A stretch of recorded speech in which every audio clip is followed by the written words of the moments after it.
This video has been a long time coming. Now, I'm finally ranking the legacy dungeons of Elden Ring, a game with some of the best dungeons of the entire series. So tell your friends, I'm Rank Man. So what are legacy dungeons? They are the closed off sections of the game that make it feel like a true Souls game. We're talking Leyndell, Mohgwyn Palace, etc., etc. The open world was new and fresh, but the dungeons were something we knew and already loved. I think they were a full step up in quality from historical FromSoft levels, and that's saying something for a series full of bangers. So let's start with number 12. Number 12, Lake of Rot. So I'm not including every minor legacy dungeon such as Castle Sol or Redmane Castle, as there are a lot of similar repeated castles throughout the game. I'm just ranking the non-open world areas that felt unique enough to be considered. And here at last we got Lake of Rot, which is the obligatory poison swamp, but somehow even more annoying. How'd they manage that? Well, it's more wide open and empty than the typical ones, and the poison is extra poisony, with scarlet rot, meaning you'll die even faster than usual. And there's a dragonkin soldier dumped in the middle of the poison mess, making it even more annoying. It's not all that bad though. It does serve a purpose in expanding the world. You get little glimpses of the Red Blood Lake from other locations deep below the ground, and it makes you wonder how expansive this world truly is. It also makes that final reveal feel more earned because there was something that led before it. The atmosphere is pretty cool, and the visual design of the lake is superior to the 100th drab, desaturated poison swamp. I'm looking at you, Dark Souls 3. I just don't get why. FromSoft, why? After all these years, do you think we love poison? Number 11, Deeproot Depths. So this is the place that you fight Lich Dragon Fortis Axe, and it's got some interesting quirks. It leans heavily into an organic feeling, where most of your climbing is up roots and rocks. The waterfall view when you first come in makes you go, ooh, ah, but that's about it for the positives. While it doesn't have anything nearly as offensive as the Lake of Rot, it feels kinda inconsequential. It's not very big, most of the enemies are copied and pasted from previously in the game, and a lot of these underground levels begin to feel samey over time. On a first playthrough, this place was pretty intriguing, but now when I come here, all I think about is clenching my butthole and preparing for a short waste of time on my way to Fortis Axe. Number 10, Subterranean Shunning Grounds. Despite Margit's home placing 10th place, it's pretty interesting. Would you look at that? It's almost like this is a phenomenal game. Subterranean Shunning Grounds instantly makes me think of the depths from Dark Souls 1, but I actually quite prefer this area. Not because it's more fun to fight the enemies, god no. Not because it's anything to look at. Nope, it looks like the sewers where all of Leyndell's poop goes. I think it's above just because they really committed to the most convoluted and disgusting area possible, and I'm all here for it. It feels like with the creative team at FromSoft, when it came to Elden Ring at least, any idea brought up made it into the game, for better or for worse. Yeah, that sounds perfect. We'll add twists and turns in the path that are so convoluted nobody could figure it out with 100 tries. Those idiots won't know what hit them. Let's add a dung eater. So yeah, this area can be a bit of an ass blast to play, but I have to at least applaud them for their commitment to the convolution. It's not really fun, but it adds a lot to the experience of the game and the world. Number 9, Ainsel River and Nokstella. So I combined Ainsel River and Nokstella because they're kinda connected, and they're down this low for one reason, repetition. It's a constant comment with Elden Ring. Are there too many repeated bosses? Enemies? Waifus? Is it just me? In my opinion, not really. It could have taken the team at FromSoft another year or two to make every enemy unique, while we already got a game that is more than a couple times the size of the biggest FromSoft game to date.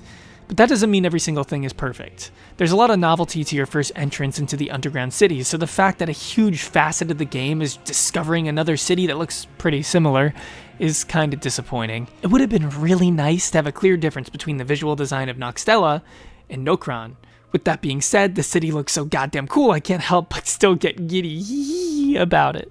Also, before we even get to this dazzly, sparkly, twinkly, sprinkly city, we have Ainsel River, which is not so bad. It builds some stinky atmosphere with piles of corpses and disturbingly large ants that share an uncanny resemblance to spiders. Seeing Estelle-like monsters hurl rocks at you is a pretty cool level hazard, a slight improvement on the guardian angel butterfly things from the Ring City DLC of Dark Souls 3. I just felt like I'd seen half of it already, so although it's not quite as special, it's still a whole lot of goodies. Number 8, Mohgwyn Palace. So this place is mixed bag central. It has some of my favorite and least favorite things sprinkled in one stinky sandwich. But if you were eating a sandwich and you knew a bite with turd was coming, even if the rest was your favorite sandwich of all time, it wouldn't be your favorite sandwich anymore. That's how it is here, where the entrance is dazzling. It takes these underground cities and flips them on their head. They were supposed to be something almost divine, but here it's something wretched. Blood fills the streets along with disgusting, overgrown monsters. I can almost smell the rotting flesh and twisted horrors. Every time I'm walking through the river of blood, I'm wondering what's in there. It reminds me of one of my favorite areas of all time, the nightmare version of Cathedral Ward. And anything that does that is a good place in my objective opinion. But the enemies are such a bunch of pieces of I hate fighting almost everything here, but thankfully you have access to your horse for at least parts of it, so you can ignore all of them. They have bone wheel equivalents, everything's in massive packs, and everything is so spammy and obnoxious. It's like Caelid, but underground. Then the path to Mohg is similarly mixed. I love the haunting trek through the side of the mountain, as the tension here can be cut with a knife. The atmosphere is palpable and the air feels heavy. You can feel the evil brewing somewhere nearby. But the dark section gives me flashbacks to the war at the Tomb of the Giants, a complete piece of trash area, produced as the spawn of Satan and FromSoft. Okay, maybe it's not as bad as the Tomb of the Giants, but I'm just not a fan of areas where I can't see. They make me angies. So yes, this area does a lot right that gets me excited about where it could go, but it also does kind of piss me off, so it ends up here, in the bottom mid-tier. Number 7, Siofra River / Nokron, the Eternal City.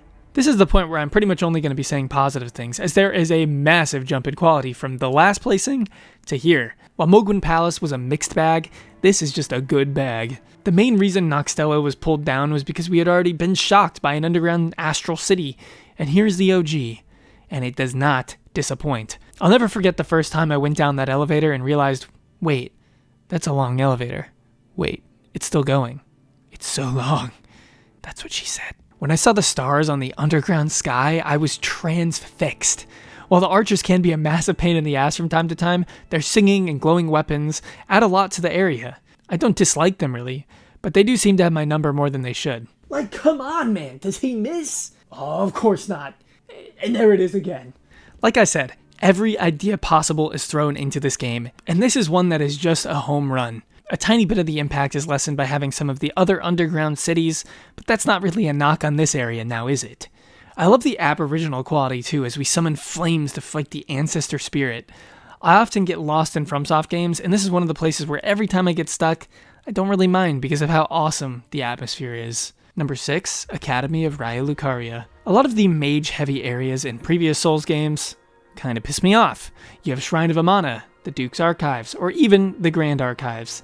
But Elden Ring righted the wrongs of so many previous FromSoft games for me by fixing so many things that I assumed would never be fixed. In this case, they balanced mages to be neither broken or useless, and they built a mage level that was perfectly beautiful. Seems like in each one of these previous games, they get one thing right, atmosphere or difficulty, but they never got both perfect with these mage levels until now. I'd like to say this area is underrated, but the problem is there are just so many great legacy dungeons from this point that I could see anybody ranking the top 7 in literally any order. This area shows off the hardest when you explore, as there is rooftop traversal, massive turning elevators, and plenty of illusory walls. The Falling Boulder is a Sen's Fortress throwback that I just can't stop laughing at, and from start to finish, this is just a joyful experience of FromSoft's Hogwarts. Number 5, Haligtree and Elfayel. This place could have been much higher. On a pure aesthetic list, this might just be number 1. So it's too bad that almost every single enemy in both of these areas is copied from somewhere else in the game. To be fair, it's a bonus area, so it makes a little bit more sense, but seriously, this place looks like it's out of a painting. I think it deserved just a little more love in the enemies department. With that one tiny gripe out of the way, the verticality is a huge highlight. As you descend branches and sprawling tree forts, you are constantly on the move downward. Every moment has a more stunning view than the last, and the luxurious materials used to build this tree city match perfectly with the elegant trees themselves. I love how nature and civilization seem to be fusing here, not two separate things mashed together. Then the reveal of the glorious city below is almost equally dazzling. It's home to Cleanrot Knights, who are amazing to battle. It is a jaw-dropping and stunning level with a weakness that areas above it don't have, but on pure spectacle alone, it almost managed to be even higher. This is an area that, if you've played the game, you'd be dying to see your friends react to, as it's such a special experience. It's totally not Rivendell. No, stop saying it. Number 4, Crumbling Farum Azula. Remember what I said earlier about righting wrongs? Do you remember the only problem with Archdragon Peak? A secluded, ancient rocky dwelling, home to archaic dragons. Oh yeah, the enemies were complete piles of shit. Well, not this time. They added to the atmosphere and aesthetics department and completely upgraded the enemies from dumpster tier to pure bliss. I love fighting just about every enemy here, including the dragons. I will say the worm face section might be skippable, but outside of that, I love it all. But beyond the great enemies and the awesome look, I love the mystery of it all. From the beginning of the game in Limgrave, you've seen huge chunks of buildings scattered throughout the area. Rubble of an ancient city? Well, you'd assume it was a big castle that had been blown up or something. But no, it's part of a floating secret city. So that makes sense why there are pieces scattered so far apart in Limgrave. As you discover Crumbling Farum Azula, you wonder what it is, why you're here, and what else could be here. The bosses here add to the mystique, the music is fittingly atmospheric, and the constant use of tornadoes gives the area a sense of wonder beyond much else in the series.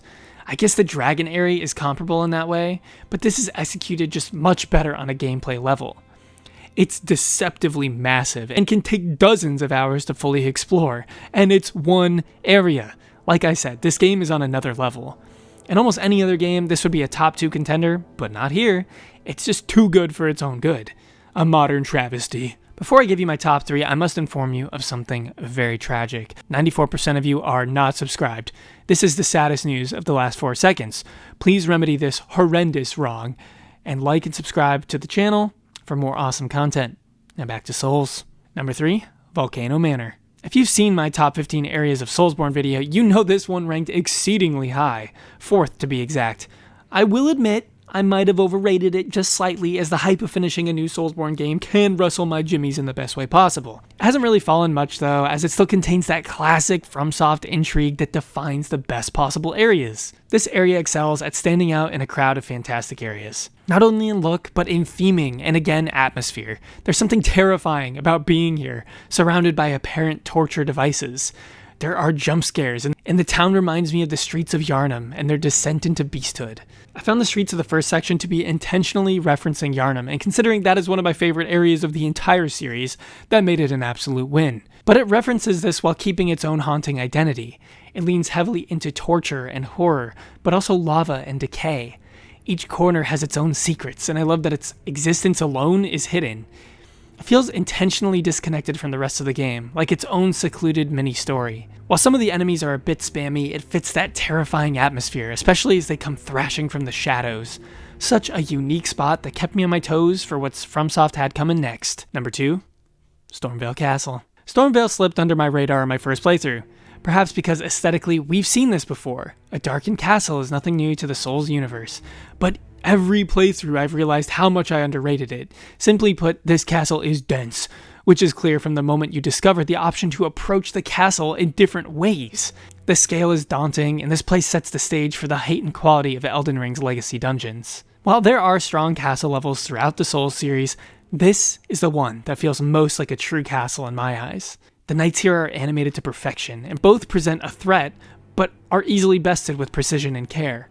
The visual storytelling is on point, from the grafted scion in the kitchen area to getting locked in the dark room with an aggressive knight. Traversing the rooftops is rewarding as you get breathtaking views of all of your previous space you have overcome, and there are copious amounts of rewards for your exploration, particularly the jumping talisman, which became a key to my success in the late game. At times it does feel like Elden Ring is slightly front-loaded on the development side. This is because areas like Stormveil are just so dense, massive, and fleshed out that by contrast, areas like Mohgwyn Palace feels like child's play. But honestly, that's not Mohgwyn Palace's fault. This makes just about every introductory Souls area look like child's play, except for Bloodborne. This is the top tier dungeon not just for this game, but for the entire series. But number 1 is Leyndell, Royal Capital.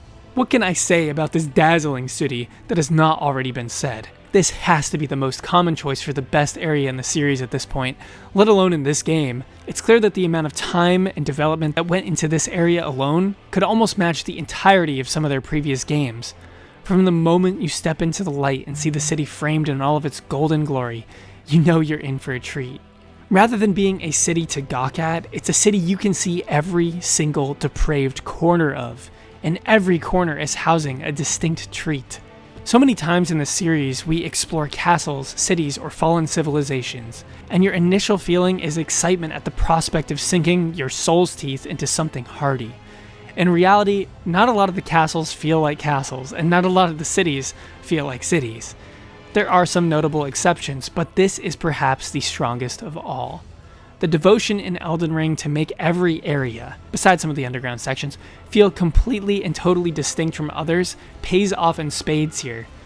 The golden aesthetic of the city is rivaled by nothing in the game, and perhaps only Anne Orlando in the entire series. Every mechanic is utilized to its fullest, from jumping on the back of a gargantuan dragon to an emphasis on free movement and exploration.